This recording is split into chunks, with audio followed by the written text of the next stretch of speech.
Hoje a gente vai falar de coincidências, mas não coincidências pequenas, tipo encontrar alguém conhecido no shopping.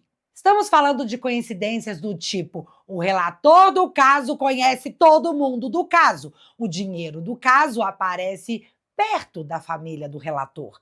O relator passeia de jatinho com o advogado do caso, é amigo de longa data de outro, conduz interrogatório, taca sigilo e depois emite uma nota para dizer que estamos vendo cabelo na cabeça do Alexandre. Tudo começa quando Vorkaro, dono do Master, é preso e Toffoli é sorteado relator. E eu coloquei aspas aqui no sorteado porque ninguém nunca viu esses sorteios. E o dia que a imprensa quis fazer uma auditoria nesse sistema, o Barroso disse: não, obrigado. Antes mesmo de tudo explodir, já existia uma curiosidade simpática. Toffoli viajou em jatinho particular com o advogado de um dos diretores do Master. E não qualquer advogado. Era Augusto Botelho, ex-saco de pancada do Coppola lá na CNN. O cara que defendia o Lula em tudo e é ex-integrante do grupo Prerrogativas, além de ex-secretário nacional de Justiça do Lula. Aí todo mundo se perguntou se o ministro do STF poderia ficar andando de jatinho com advogado de empresário envolvido em escândalo de corrupção a ser julgado pelo próprio ministro no STF. E a resposta é que sim, pode, já que o advogado disse que eles estavam ali apenas como torcedores e não como profissionais. O papo era só sobre futebol. Blim! Mas além do jatinho, tem outro fator, o da amizade. Já que Toffoli tem amizade de décadas com o advogado do Vorkaro, dono do Master. E aí você pode se perguntar se o Toffoli tem amizade explícita com um dos advogados, ele então não deveria se afastar do caso?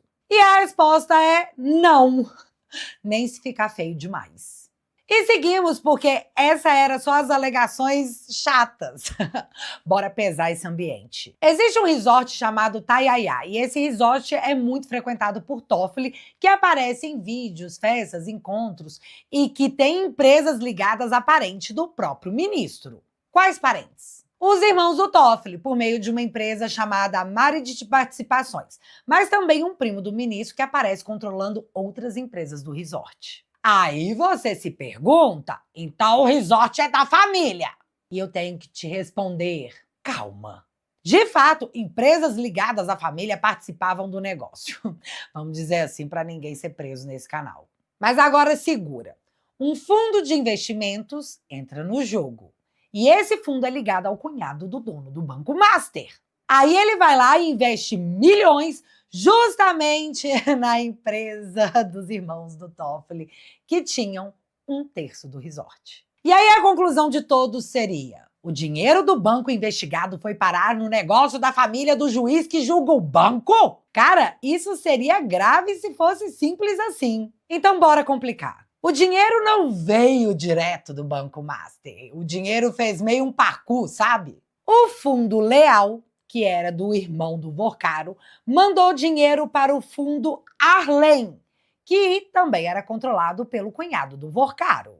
Aí, esse fundo comprou a parte da Maridit Participações, que pertenciam aos irmãos de Dias Toffoli, José Eugênio Dias Toffoli e José Carlos Dias Toffoli, que é um padre. Agora, uma questão importante. A empresa dos irmãos do Toffoli chegaram a ser donas de 1/3 do resort. Uma parte foi vendida para esse fundo, do cunhado do Vorkaro. Mas, no final das contas, tanto essa parte adquirida pela empresa do cunhado do Vorkaro, quanto o restante da sociedade dos irmãos do Toffoli foram vendidas para um advogado dos irmãos Batistas da JF. E todo mundo aí lembra que o Toffoli anulou a multa de 10 bilhões devido à corrupção da JF, né? Mas eu preciso complicar um pouquinho mais, já que a empresa Arlen, que comprou parte da sociedade dos irmãos do Toffoli, era gerida pela REAG. REAG, o fundo que foi recentemente liquidado e é investigado por supostamente atuar junto ao PCC. E no final das contas, o fundo Arlen transferiu todo o seu dinheiro para um paraíso fiscal e também fechou as portas. Que história, né? Mas ela não acaba aí, já que a imprensa ficou mega curiosa com tudo isso e foram atrás dos personagens desconhecidos do público, os irmãos do Toffoli. Pegaram o CNPJ da empresa, que já chegou a ser dona de 1/3 do Taiaiá Resort, e descobriram que a empresa operava no endereço de fachada. O endereço era referente à casa do irmão do ministro, uma casa relativamente simples para um empreendimento tão grandioso. E foi quando a cunhada do Toffoli, pressionada ali pelo momento, solta a hecatombe. Como que ele se tornou sócio do... Como do sócio, moço? É? Ô, moço, dá uma olhada na minha casa. Tá vendo aqui? Sim. Tá vendo que eu sou na minha casa?